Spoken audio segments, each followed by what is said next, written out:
Online class में आप सभी बच्चों का स्वागत है।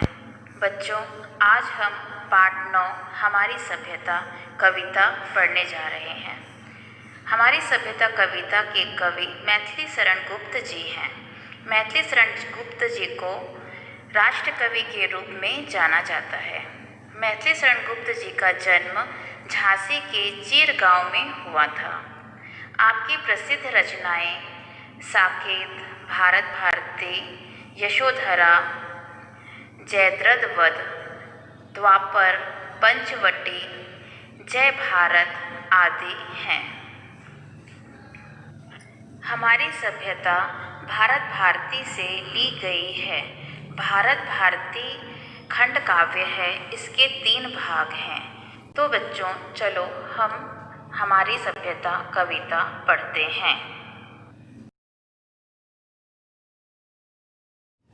हमारी सभ्यता कविता के 5 पैराग्राफ हैं। पहले पैराग्राफ में कवि कहते हैं, जब पूरा विश्व बचपन की अवस्था में था, तब हमारा भारत प्रौढ़ अवस्था में पहुंच चुका था। हम ही ने संसार को ज्ञान का मार्ग दिखाया है। हमने ही विश्व को आचार, विचार, आचरण, व्यापार, विज्ञान आदि के मार्ग भी सिखाए हैं।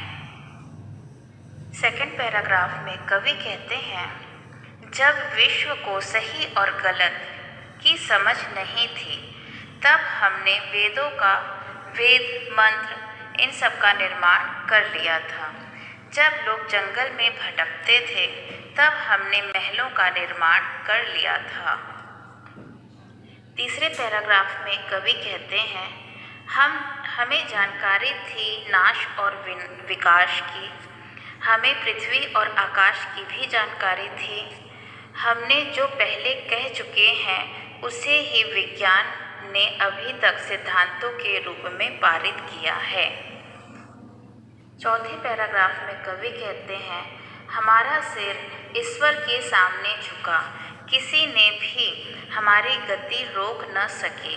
हमने अपने बल पर आकाश पर विचरण किया है।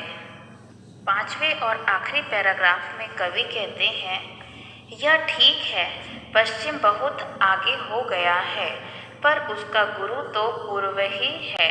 पूर्व का मतलब है हमारा भारतवर्ष, जहाँ विवेकानंद जैसे साधु हैं, जिनके हम कृतज्ञ हैं। उन्होंने अनेक अतुल्य उपदेश दिए हैं। तो बच्चों, आपको यह कविता कैसी लगी? आशा है कि आपको यह कविता समझ में आ गई होगी। धन्यवाद बच्चों।